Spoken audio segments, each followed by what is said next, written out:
Así queremos venir, Señor, ante ti, porque conocemos que tú eres a quien debemos adorar y servir, y queremos hacer las cosas que tú quieres. Señor, gracias por tu pueblo, porque es inmenso, y tú, Señor, eres quien lo cuida. Tú has cuidado siempre tu iglesia.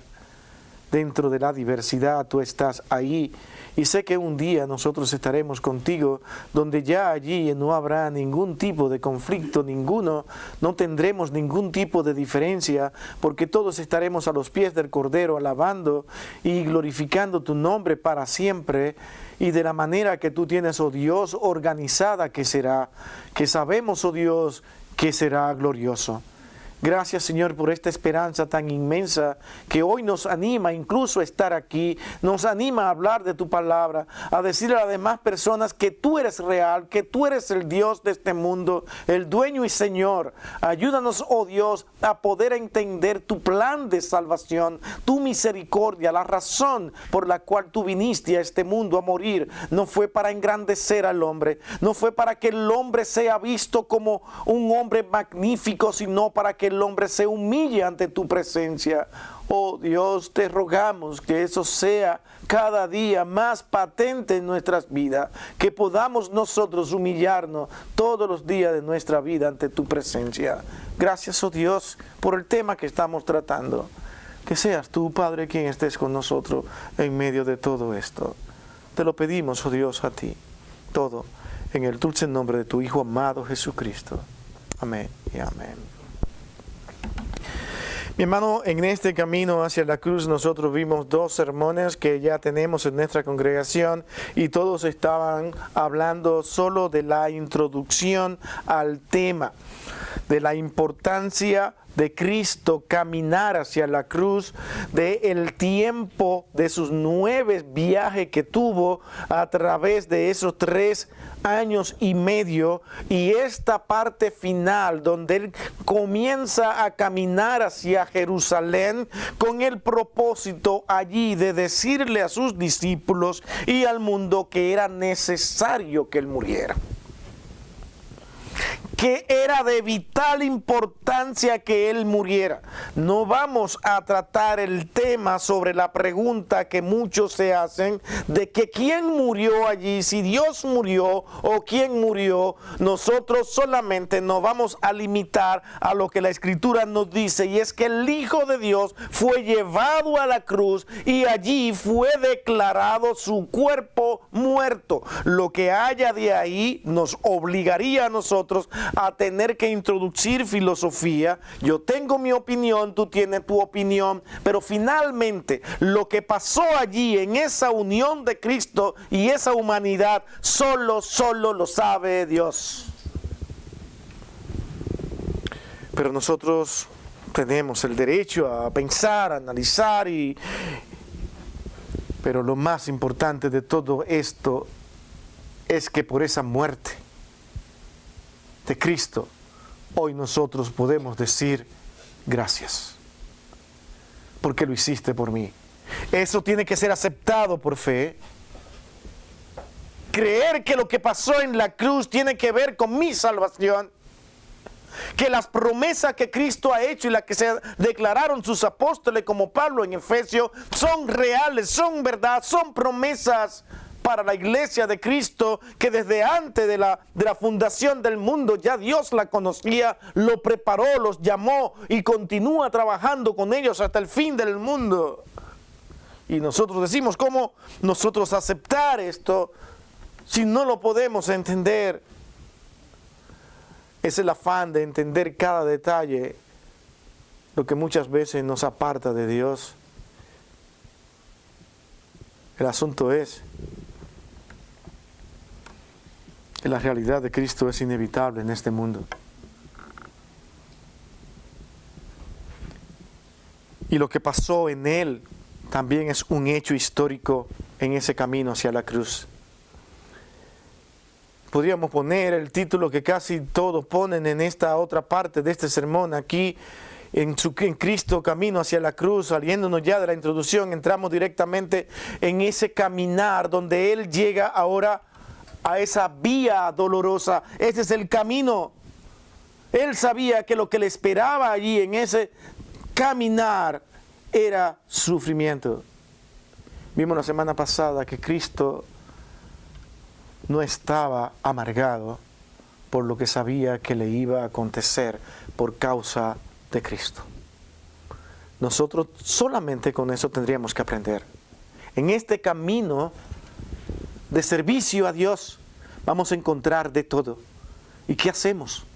Protestamos contra Dios cuando nosotros sabemos que hacia donde nos dirigimos es hacia la Canaán celestial, es a un lugar que Dios tiene prometido para sus hijos, y dice, va a tener que enfrentar caminos difíciles con los hombres que no aman a Dios. Te vas a tener que enfrentar a personas que son anticristos, que no aman a Cristo, y que a un sistema que no ama a Cristo, y tú tendrás que vivir ahí y ser luz y presentarle el evangelio. Pero cuando tú camines ese camino por esa vía tan difícil, hazlo con gozo, porque lo que el Señor está diciendo es que tú eres su hijo y que un día te encontrarás con Él para siempre. Mi hermano, de tal manera que como aplicación a todo esto podríamos decir que venir a la iglesia, venir a servir al Señor con disgusto es la calamidad más grande que un creyente pueda tener.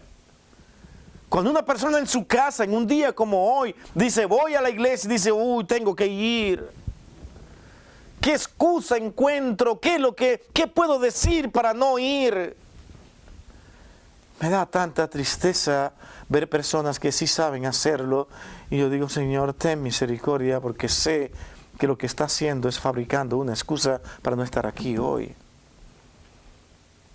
Y yo no estoy pensando absolutamente en nadie, ni creo que nadie me ha llegado a la mente ahora mismo de esta congregación, y aclaro eso, y Dios lo sabe. Solamente digo este comentario de manera general porque muchas personas así son. Y quiero resaltar el hecho de que venir a servir a Dios, a adorar a Dios, te vas a encontrar en el camino muchas dificultades, muchas cosas que van contra ti, contra tus propios deseos. Y yo quiero leer Mateo 27:31.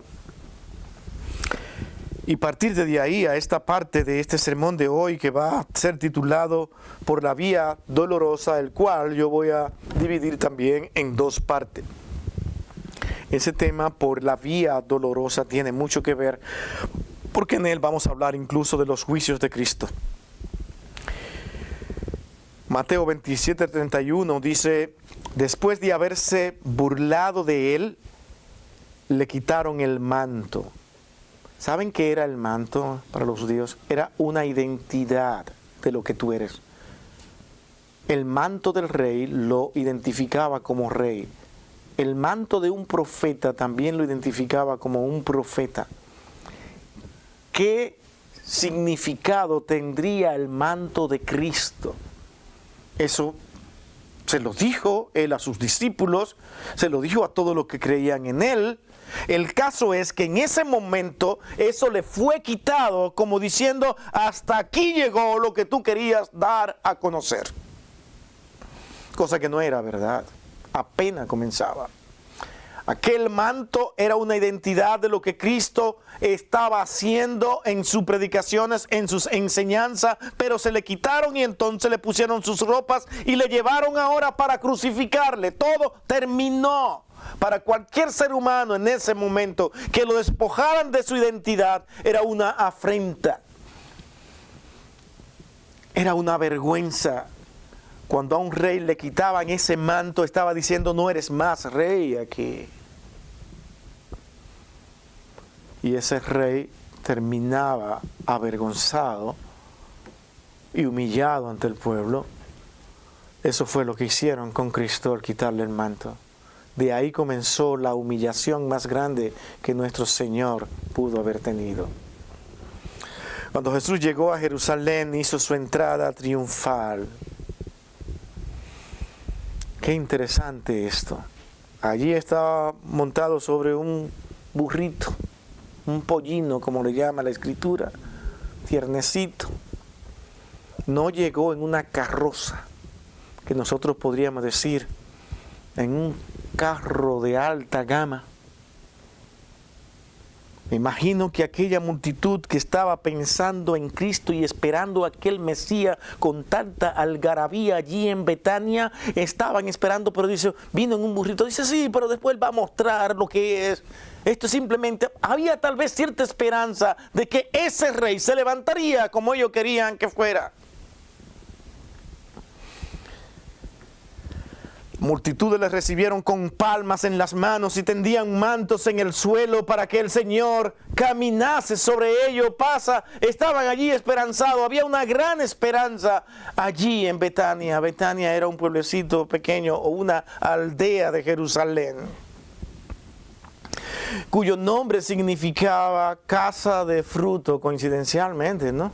Casa de fruto, o como otros interpretan que también el término significaba casa de aflicción. El caso es que yo creo que incluso que él fuera directamente a Betania y con el significado de este nombre tampoco fue una casualidad. Dios quiso ir allí a Betania.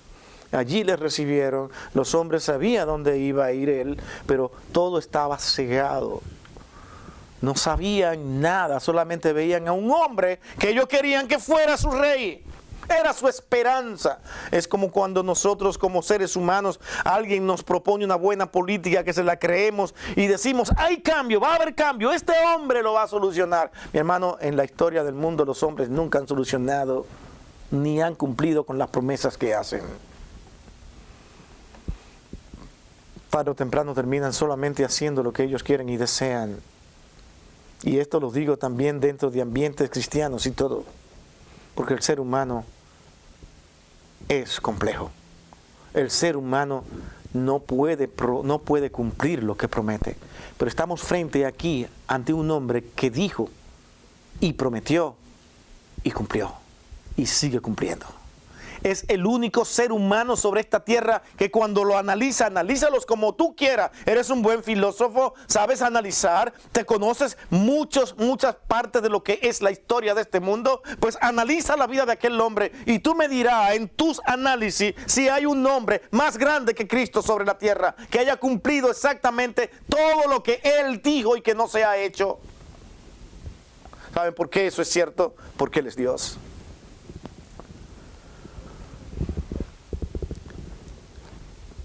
Allí no se reunían, según hay otro pasaje, solamente para ver a Jesús, sino también para aquí, ¿para qué? Para ver a Lázaro. Habían gente, yo quiero ver a Lázaro. ¿Por qué a Lázaro? Lázaro era también de Betania, de tal manera que era conocido, y Lázaro había sido resucitado, pero el propósito es que los que estaban allí querían ver a Lázaro, muchos de ellos para matarlo, porque levantó envidia, celo dentro de los dirigentes al ver tanta multitud detrás de aquel hombre. Imaginemos la escena de lo que allí está ocurriendo.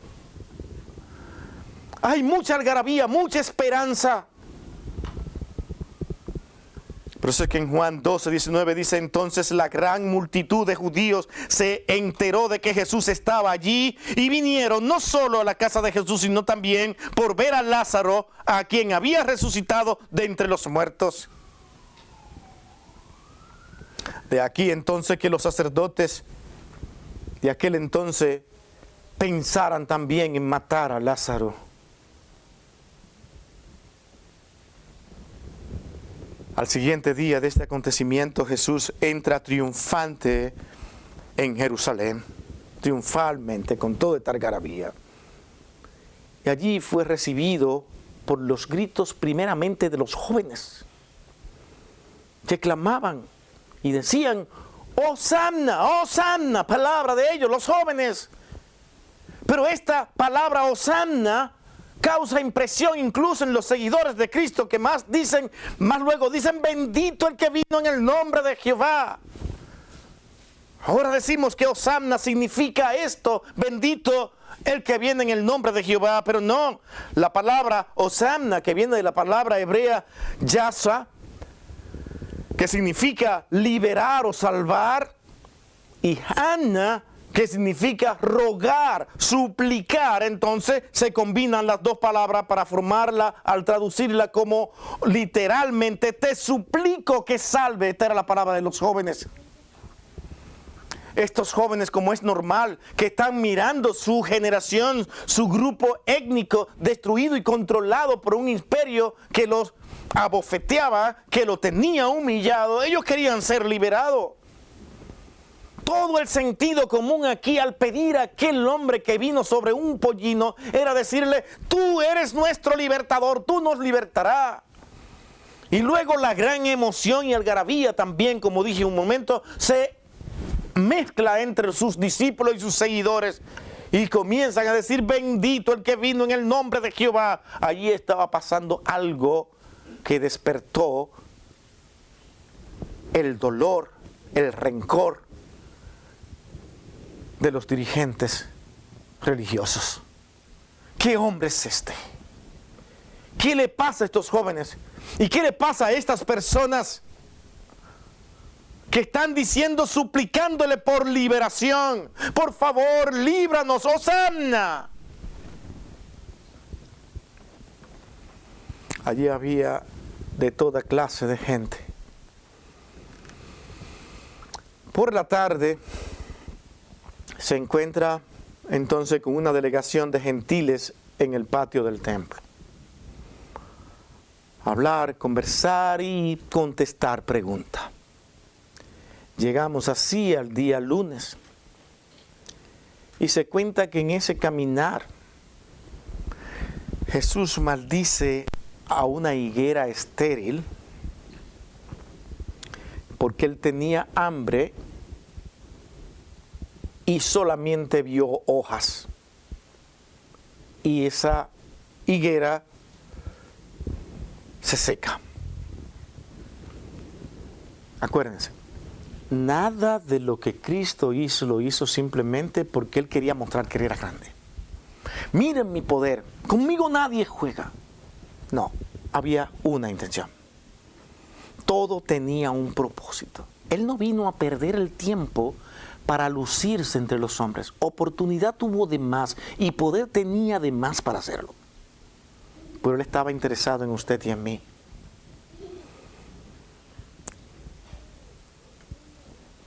Esta higuera,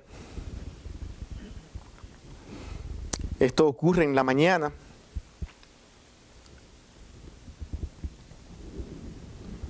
Llega al templo en ese mismo caminar y se encuentra que allí hay personas haciendo de todo en el templo.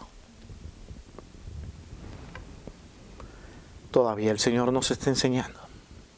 Nada fue por casualidad. La pregunta, ¿ustedes creen que el Señor no sabía que todo esto estaba pasando? Es que Él tenía que ir y enseñar en sus acciones lo que significaba caminar hacia el reino de Dios. ¿Qué significaba? ¿Cuál es nuestro celo? ¿Cuál es nuestro amor hacia las cosas de Dios? ¿Quién es el ser que adoramos y servimos? Expulsa a los compradores y vendedores del templo en ese momento y ustedes conocen la historia después de ahí. El martes parece que hay preocupación entre sus discípulos por lo que él había hecho antes con respecto a la higuera estéril. ¿Cómo lo hace? ¿Por qué lo hace? ¿Qué ha sucedido? Porque aquí lo vimos con nuestros propios ojos. ¿Quién es Él? ¿Cómo fue que lo hizo que yo no puedo hacerlo? Me imagino a algunos platicando: Señor, en el nombre de Jesús, higuera, sécate, y no se secaba. No me funciona, no me está funcionando. ¿Por qué le funcionó a él? Es en ese momento cuando el Señor le dice algo sumamente importante. Él estaba enseñándolos a que hay cosas que ellos, por su debilidad y poca fe, aunque la crean que es mucha, jamás podrán lograr, pero que Él sí. Cuando le dijo: si su fe fuera simplemente como un grano de mostaza, ustedes moverían esa montaña, pero no la van a mover, porque nunca la tendrán, no la van a tener, pero yo sí puedo hacerlo. Está llevando a sus seguidores, si ustedes pueden entender, a ver quién es el que tienen enfrente. esa higuera no se secó por casualidad, sino que Él tiene el control incluso de todo lo que se mueve en naturaleza. Y tú eres parte de la naturaleza. Porque lo que Dios creó es todo bajo la naturalidad de su poder. El hombre no crea nada si no toma de lo que Dios ha creado. Finalmente, el hombre no crea nada, sino que todo es Dios. De tal forma que tú, por no ser el creador de este mundo, no puedes hacer lo que quieras con las cosas que existan en este mundo.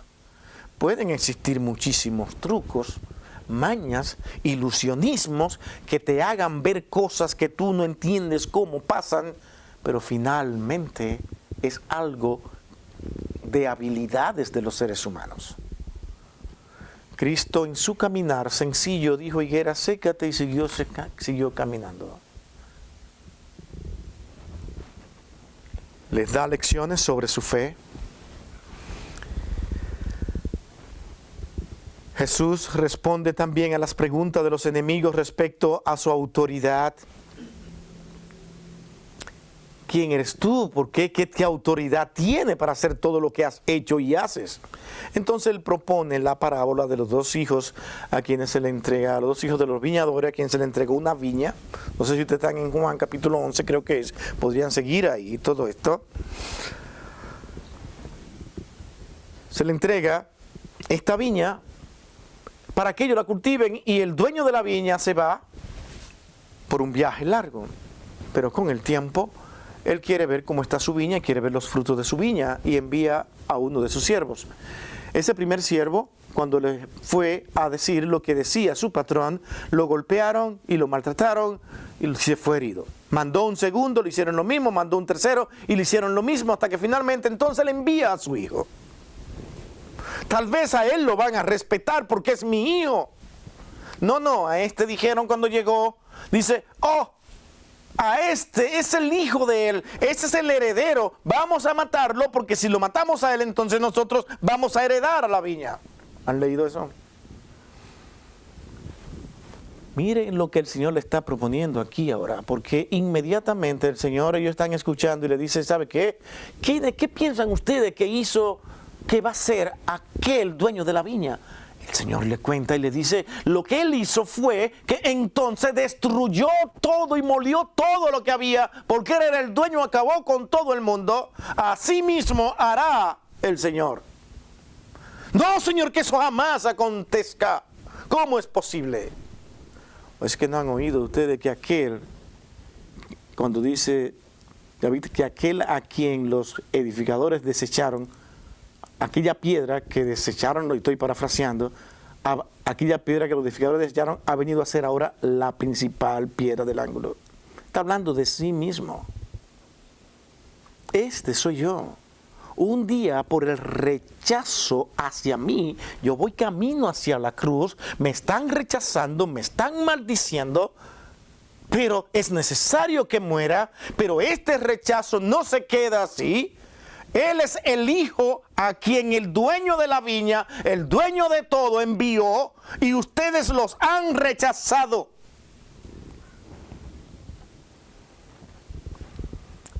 Se lo está diciendo. ¿Con qué corazón tú vienes a servir y adorar al Señor?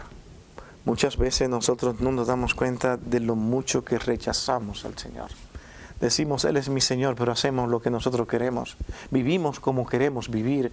Decimos que yo sirvo a Dios como yo quiero, porque lo importante es servir a Dios. No, a Dios se le sirve no como tú quieras, sino como Él quiere. Y ese es un principio que camina a través de toda la Escritura.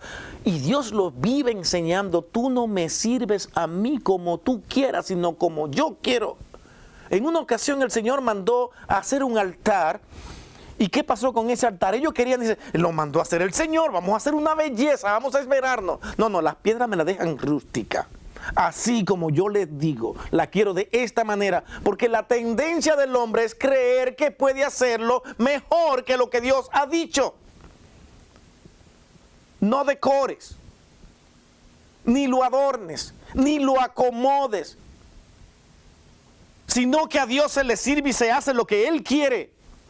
¿Qué es lo que hoy proponen? Dios realmente es muy bueno y amoroso. Por tanto, debemos amar a todo el mundo, haga lo que haga. Aún violente los principios de Dios, aún lo que es pecado y sea una práctica de pecado, debemos entregarle todo nuestro amor porque Dios lo ama. Entonces la justicia de Dios se queda a un lado. Y los hombres ahora proponen un camino mejor, porque como tú has dicho que tú eres amor, tú tienes que amarme con mi pecado. Yo soy un perverso, voy a seguir así, pero bueno, Dios, tú estás en un problema terrible porque tú eres enteramente amor. Así es que no te queda más que amarme. Es como si nos burláramos de Dios. Perdiste, porque eres amor. Ahora acéptame como soy. Sí, estoy haciendo lo que tú no quieres que haga, pero tienes que amarme, Dios.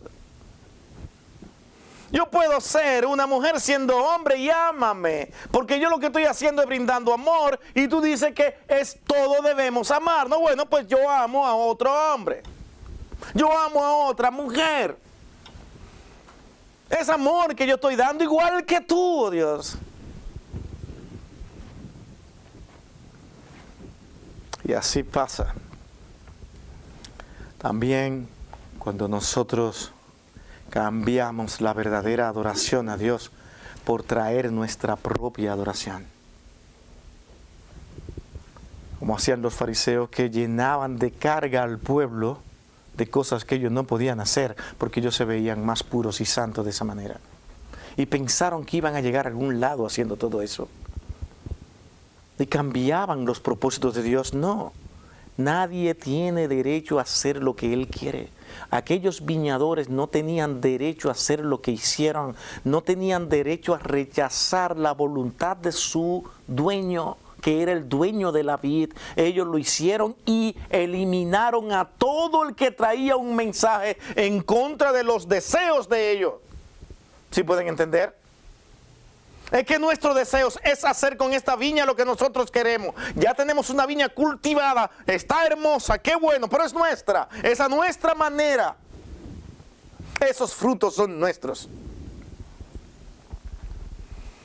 No, yo Dios le sirvo de esta manera porque esta es la manera que a mí me conviene. Y voy al lugar donde yo me siento cómodo y me siento bien, porque eso es lo que yo quiero hacer.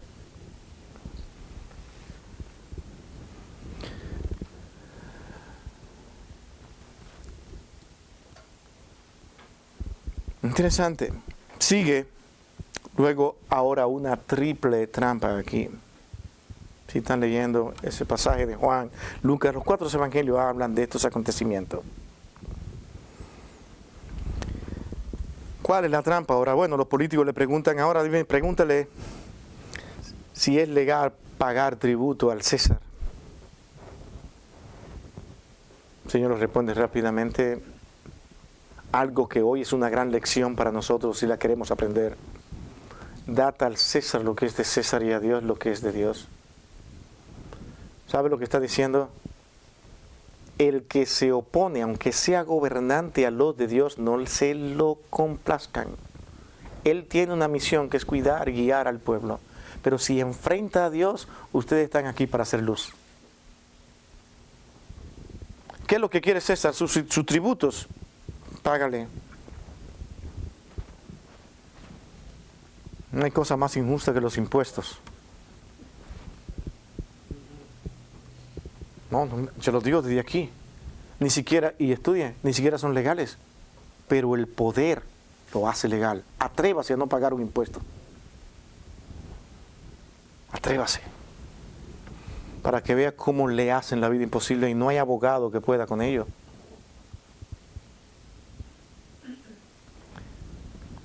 Pero aún así el Señor dice, eso es lo que Él quiere, dale a eso. Él va a seguir haciéndolo porque su ambición como rey va a querer tener tus bienes para él seguir siendo más rico y más poderoso. Pero a Dios lo que es de Dios. Eso no fue un término sencillo, ni amable, no se metan con él, ¿sabe? Quieran esa gente, evítenlo. No. Si se oponen a Dios, no se lo permitan. No somos políticos. Vamos a predicar a Cristo. Pero están maldiciendo el nombre de Cristo, están blasfemando de Él, y yo tengo que estar callado porque yo estoy aquí tranquilo en mi esquina. Los saduceos ahí mismo, porque eran ataque constante en todo esto, está en Betania. Los saduceos le preguntan sobre de quién es la esposa de aquel que su esposo murió y no dejó herencia. Entonces, por tradición de Moisés, le enseñaban que entonces el hermano tenía, era el encargado de darle herencia, heredad de hijos, qué sé yo, se me olvidó la palabra. ¿Ah? Descendencia, vio que es fácil la palabra, pues no me acordaba. Estaba encargado de dársela. Vino el segundo, no, hasta llegar a 7 ninguno le dieron y muere. También la mujer. Vino ahora. Acuérdense, los saduceos no creían en resurrección. ¿Qué era eso? Pinchar, molestar, ¿me entiende? A ver en qué lo podían atrapar. Y el Señor dice algo que usted y yo necesitábamos saber. Esa pregunta no llegó simplemente porque, wow, y ahora tengo que contestar eso. No, ya Dios sabía. Pero eso iba a servir para instruirnos a todos. Bueno, déjame decirte que en el cielo no habrá casamiento. Nadie se casará. Las alineaciones familiares serán muy diferentes a las que nosotros tenemos aquí hoy en la tierra. Yo no sé cómo será, pero Dios se va a encargar de que sea bueno. Y de que allí nosotros estaremos fantásticamente contentos y alegres. Es como me acuerdo me cuentan, no lo viví, pero siempre me cuentan, creo que lo he dicho otras veces aquí, de un joven que en una ocasión estaba escuchando ahí que el predicador estaba diciendo, y en el cielo no habrá casamiento, nadie se va a casar ahí. Y él dice, Señor, ¿cómo será esto? ¿Cómo no habrá casamiento? Y era un joven puro que quería hacer la voluntad de Dios y no me voy a volver un loco porque no quiero desobedecer al Señor, buscando mujeres y por ahí. Y él, mientras el predicador empezó a predicar, decía, Señor, que esto no acontezca en estos años, Señor, que tu venida se alargue hasta que yo me case. Y tal vez habían otros hermanos diciendo, Señor, ven hoy para siempre. Sí, Señor, yo sé que muchos hermanos quieren irse, pero ellos están casados, ya ellos se casaron. Él quería experimentar lo que significaba casarse y estar con alguien, ¿no? Pero no habrá casamiento. El problema es que nuestra mente aquí, ¿sabe lo que cree? Ay, pero eso será aburrido, eso será terrible. ¿Quién creó lo que tú sientes hoy, tus deseos y tu placer? Y lo sentimos placer bajo pecado. ¿Usted cree que vamos a tener menos placer cuando estemos en el cielo, ahora sin pecado para siempre? No vamos a necesitar nada de esto.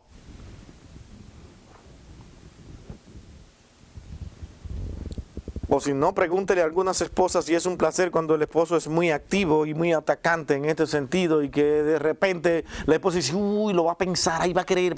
No quieren, ¿no? Dame un descansito. Ya no es un placer, ya es un problema. Esta fiera que yo tengo, no, Señor, cálmalo, échale agua, ¿tú entiendes? Increíble, ¿no? Entonces, es que estamos bajo el pecado. Dios no va a arreglar todo eso, nos va a poner feliz. Nos vamos a amar y pensar que no me van a despreciar. Porque no hay cosa más difícil que tú quieras a alguien y la otra persona quiera entonces a otro. O a otra. No, allí no habrá eso. Usted quiere un mayor placer, por eso que todos nos querramos y nos amemos y que nunca seamos rechazados uno con otro. Eso es solamente imaginando, pero eso es mucho más grande de ahí. No, allí no habrá casamiento, le dice a aquellas personas. y al otro date al César lo que es de César y Dios lo que es de Dios. Todo Dios nos está preparando, trabajando hasta el último momento de su vida para enseñarnos e instruirnos, diciéndonos: yo no vine a perder el tiempo. En esta última semana vamos a dar conclusión a todo lo que yo he estado diciendo de sobre quién soy yo, a quién deben ustedes adorar y el por qué yo vine aquí a morir por todos ustedes.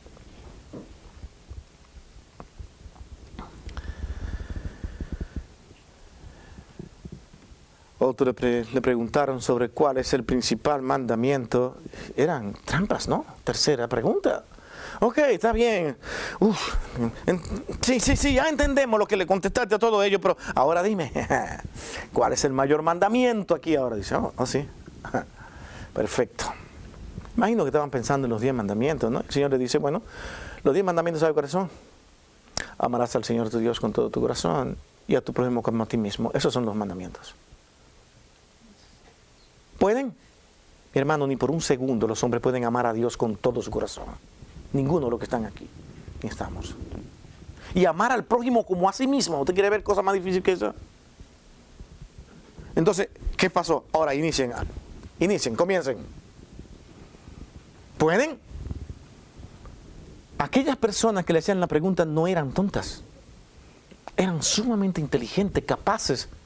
Tenían mucho de la filosofía de la época y decían: no sigas preguntando porque tendremos más respuestas. Sabían lo que le estaba diciendo. No hay un mandamiento que nosotros podamos decir: esto me hará perfecto. Hay uno más grande que otro. No. Encierra toda tu vida en amar a Dios sobre todas las cosas y a tu prójimo como a ti mismo, y tendrás la solución del mundo. Yo creo que ese día llegará, pero no llegará aquí en esta tierra. Vamos a hacer nuestros esfuerzos, y cuando estemos logrando algo que se parezca a esto, viene el gozo, porque como es parte de lo que Dios quiere y lo que da gozo y felicidad, cuando nosotros pensamos amar a los demás como a nosotros mismos y sentimos que lo estamos haciendo, eso da gozo a nuestra vida y no sabemos por qué. Cuando sentimos que estamos dándolo todo para el Señor, sin importar si ganamos o no perdemos, eso también da gozo. ¿Por qué? Porque eso es parte de lo que Dios tiene programado, que trae felicidad y paz al hombre. Quieren tener lo que ustedes buscan, amen a Dios sobre todas las cosas y a su prójimo como ustedes mismos. Ahora inicien la tarea. No van a terminar nunca. Es una batalla constante todos los días. Estas preguntas que le hicieron no fueron casuales, sino para enseñarnos e instruyeron. La otra parte, recuérdense de cómo comenzamos. ¡Hosanna, Hosanna! Libértanos, tú puedes libertarnos. Tú eres el Hijo de David. ¿Sabe lo que eso significaba? Tú serás nuestro rey. Y él le cita un pasaje diciéndole: interesante, ustedes me llaman Hijo de David. Y David, refiriéndose al Mesías, dijo: aquel Redentor, aquel Salvador, dijo el Señor a mi Señor. Y dice, si David le llamaba Señor a su Señor, ¿de quién es hijo? Le estaba diciendo: soy eterno. No tengo un linaje terrenal, sino celestial. ¿Se entienden? Soy el Hijo de Dios. Y esa filiación de Dios que hoy nosotros conocemos, que no es más que Dios mismo hablando y siendo encarnado, ese verbo siendo encarnado en aquel vientre de María, el verbo eterno de Dios haciéndose hombre y uniéndose a una humanidad para siempre, digo esto. Ese cuerpo no desapareció y lo dejo como tarea. Ese cuerpo lo veremos en el cielo. Porque lo que Dios hace y crea, Él no lo destruye. Lo hace eterno. Por eso es que se habla de una creación transformada. Va a ser renovada. Porque todo lo que Dios toca es eterno. Y ese es, ¿saben cómo se llama eso? ¿Ve? Que para entender muchos textos bíblicos tenemos que hacer ciertas filosofías. Algunos les llaman teología, pero es filosofía. Estamos filosofando sobre algo que yo no puedo entender. ¿Se entiende? Pero que me lleva a razonar y a pensar. Esa es la realidad. ¿Por qué me llaman hijo de David? No soy de David, soy hijo de Dios. Pero lo esperaban como rey. Grande fue la decepción en cuestión de hora cuando vieron que aquel hombre no era el que ellos creían que era. Sintieron ira, enojo, porque se sintieron engañados, defraudados. Y nosotros que gritamos, Hosanna, Hosanna, ahí está, ahora somos avergonzados. Me arrepiento de haber dicho aquellas palabras. Pedro mismo le negó 3 veces.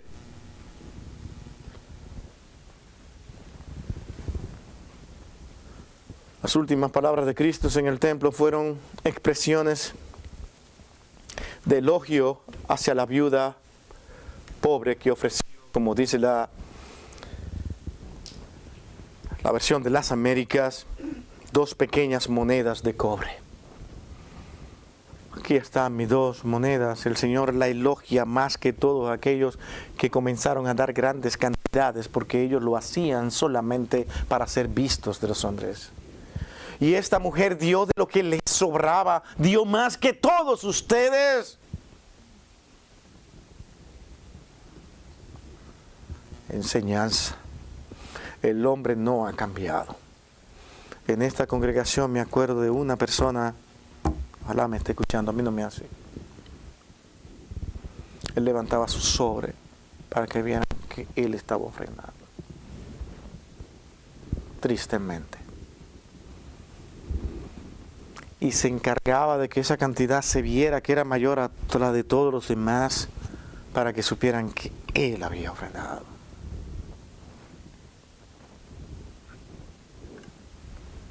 ¿Ofrendó para Dios? Eso es lo que el Señor está diciendo. Los hombres hacen maravillas, pero lo hacen para ser vistos.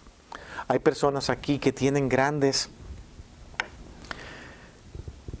entidades beneficiarias, la crean, cuidan niños, cuidan ancianos, centros, lugares, y tienen el dinero para hacerlo, pero se encargan de anunciarlo por televisor, por las redes sociales, por todo el mundo, que él tiene esa institución y que está pendiente de ella y que siempre va. ¿Qué es lo que está buscando? Claro, en primer lugar, cubrir un poquito sus impuestos y que los hombres al mismo tiempo lo vean. No hay gloria sin eso. Por eso es que usted ve que una persona se compra un carro que nunca se pudo comprar y quiere poner en las redes sociales: aquí estoy con mi familia dando una vueltecita, y el carro, mira el carro. Sí, bueno, sí, no hay problema. Entonces abren la puerta porque hay que ver el carro. No estamos enseñando el carro. No. La vanidad, la arrogancia de los hombres.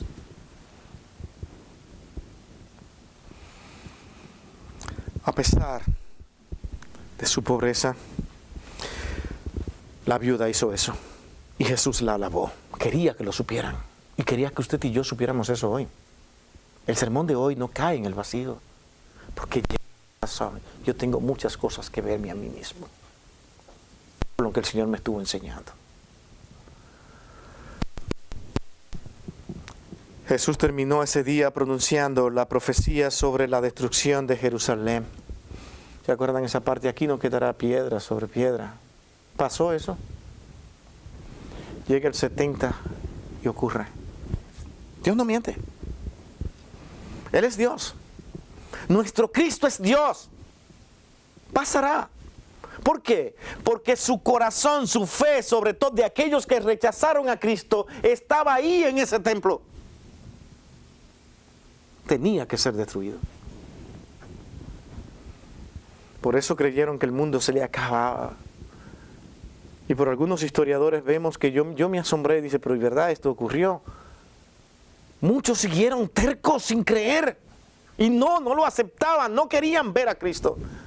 Pero una gran cantidad de personas, incluso hasta no judíos, vinieron a Cristo solo por lo que pasó ahí en la destrucción de aquel templo. Porque aunque usted no lo crea, hay mucha gente que sí saben pensar. Pero ¿sabe cuándo es que comienzan a pensar bien?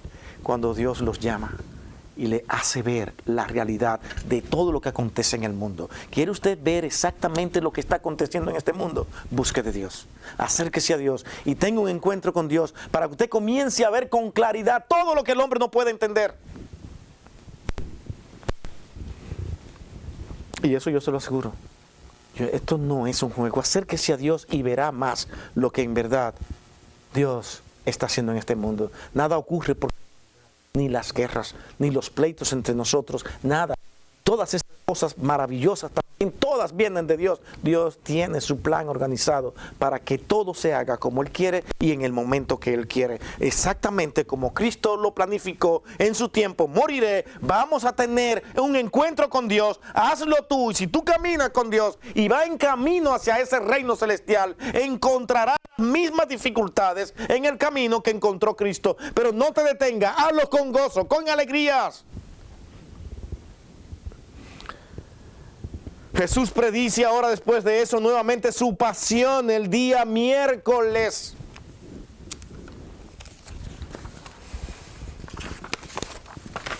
El miércoles de nuestro calendario, esta mañana hablábamos de calendario, algo difícil de resolver, ¿no? Jesús come la cena pascual ese día miércoles y allí ocurre algo que para mí no fue pasajero. El Señor dijo, cada vez que lo hagan. ¿Saben por qué? Porque si lo deja así, y como se cree que eso fue miércoles o jueves, que Él tuvo ese tiempo, ¿sabe qué iban a hacer los hombres? Iban a apartar y adorar ese día. Ya no sería sábado. Tendríamos otro problema más. No, es aquí, es el miércoles, porque ahí fue la cena y ahí fue que Él entregó. Porque ese es el problema de los hombres. Los hombres fabrican, hacen cosas con tal de verse más puros. Pero Dios no lo dijo. No fue lo que Dios dijo. No, pero en que eso lo vemos mejor. Eso es tremendo el miércoles. En aquella cena donde Él abrió y comió y dijo lo que iba a pasar. Tremendo. Y habló de su entrega allí. ¿Sabe qué es la palabra que no lo entendían? Aún en ese momento, mi cuerpo va a ser entregado. Estaban cegados. Hasta que no lo vieron, no lo creyeron. Después que pasó, dice, esto fue lo que nos quiso decir. Ahora entendemos. ¿Usted cree que el hombre ha cambiado? Ruegue a Dios que nos abra las mentes. Ruegue a Dios que lo que estamos hablando aquí, el Señor en su misericordia abra la mente de nosotros para ver exactamente lo que Él nos estuvo queriendo decir en ese camino hacia la cruz. Cuando llegó a Betania, todo lo que ocurrió allí, las preguntas que le hicieron, las interrogaciones maliciosas, los hombres y los hijos de Dios allí, sus discípulos confundidos. ¿Por qué razón? ¿Qué fue lo que pasó? Señor, ¿qué nos has querido decir? Él dijo, se acerca la hora de mi muerte. Yendo a Getsemaní a orar. Y fue allí donde Él sabía que era su último tiempo en esta tierra. Tenía que pasar por aquel trago tan amargo, pero no se detuvo. Podría haber armado una revolución cuando lo fueron a buscar, cuando Pedro agarró la espada y dijo, peleemos, y yo voy a cortar la primera oreja. El Señor fue y la puso para atrás. Nada se va a detener. Llegó mi hora. Cuando llega la hora de lo que Dios quiere hacer, nadie lo va a cambiar. Que haga el mundo lo que quiera, que piense el mundo lo que quiera. Como podemos ver, mis hermanos, con esto termino. Cristo nuestro Señor y Dios, a través de cada uno de los acontecimientos ocurridos en este transcurso hacia la cruz, quiso enseñarnos. Nosotros pudimos decir algo aquí hoy, pero si se da cuenta, ahora le toca a usted pensar en el porqué de cada una de las cosas que mencionamos hoy tuvieron que ocurrir. Eso no fue como, ay caramba, esto pasó ahora, ¿y qué hago? Déjame contestarle a esta gente. Uy, mira, no, déjame. Esta higuera me fue mal, la voy a quemar. No fue coincidencial. nada pasó sin que el Señor supiera que eso tenía que pasar. Dándonos lecciones desde que comenzó su ministerio, nada fue una casualidad. Por eso es que hay tanta confusión y tantas incógnitas hoy en día entre los filólogos, los que tratan de ver todas las escrituras, cómo son, qué dijeron, por qué dijeron, y todas esas preocupaciones que no saben entender para finalmente caer en lo que es teología de liberación. Hagamos, calculemos, imaginemos cosas. Porque somos tan sabios que hoy podemos entender mucho más que aquellos infelices que no entendían nada. Nosotros ahora sí podemos entender. Y tergiversan las escrituras y la ponen a decir lo que no dijo. Ustedes no se imaginan lo que estas personas hacen con Lázaro. Lázaro era metafórico, no fue un personaje real. Y lo relacionan con el mismo Lázaro que fue al infierno, como si fuera el mismo personaje, porque ese Lázaro, esa palabra tenía un significado. Esos son hoy lo de la teología de la liberación. Y usted dice, pero qué locura es eso. Pero allí se va al caramba, que era hermano de Marta, que era hermano. No, todo eso es metafórico. El Señor quiso decirnos algo maravilloso aquí, pero no era real. Cuando usted cree eso, se sale de las escrituras para creer tonterías. Ahí sí dice la escritura, falsas filosofías y huecas sutilezas de los hombres, que hoy continúan. Cree que en aquel entonces no existían, sino analice los gnósticos para que vean cómo eran los gnósticos, lo que inventaban y sus escritos que cautivaron las mentes de tantas personas.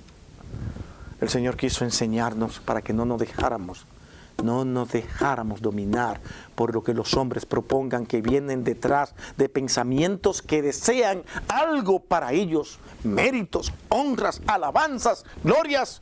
Toque a una persona y tóquele su ego cuando ellos se creen que se saben mucho, para que ustedes vean cómo explotan. Porque no vienen en nombre de Cristo, vienen en nombre de ellos mismos. Mis hermanos, Cristo continúa caminando hacia esa vía dolorosa. Y en el próximo sermón que vamos a tener, y espero que el Señor nos ayude y nos permita, dentro de su voluntad, y que decir estas cosas, tal vez otro lo haría mucho mejor que yo. Claro que sí.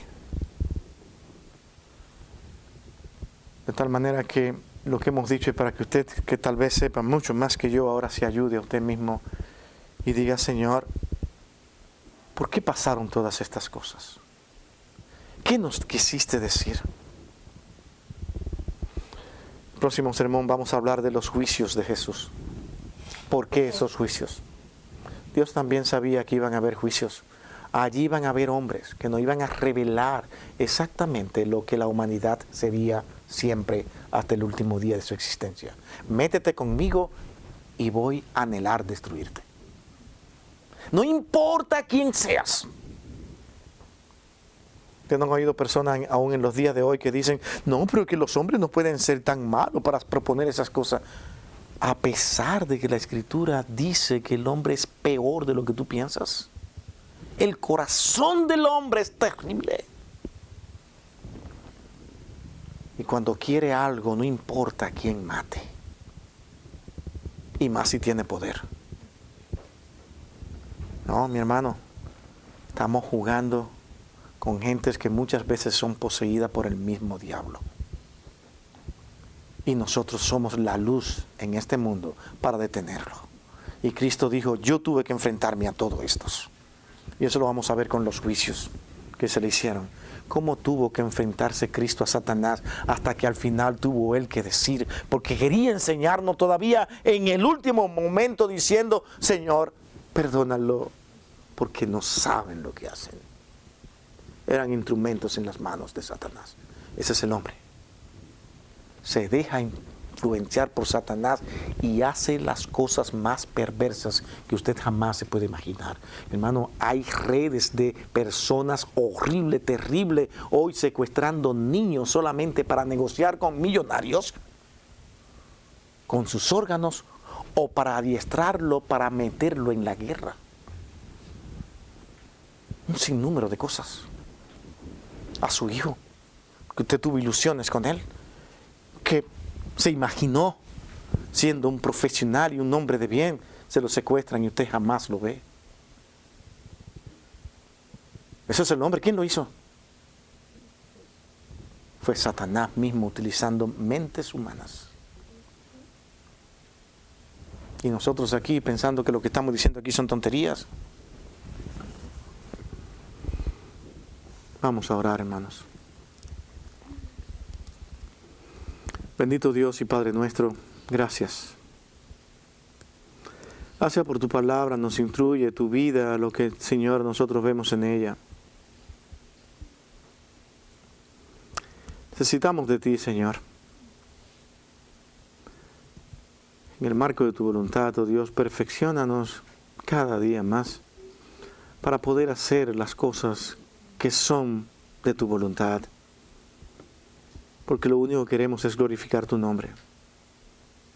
Gracias, Señor. Gracias por tu amor y por tu misericordia. Cuídanos y guárdanos, llévanos en nuestros hogares pensando, Dios, en lo mucho que tú tuviste que pasar por causa nuestra. Gracias por tu amor. Gracias por tu misericordia. Ayúdanos a no organizar nuestra propia adoración, sino la que tú quieres que nosotros tengamos. Gracias, Padre, porque te lo pedimos a ti todo en el dulce nombre de tu Hijo amado Jesucristo, con gracia siempre. Amén y amén.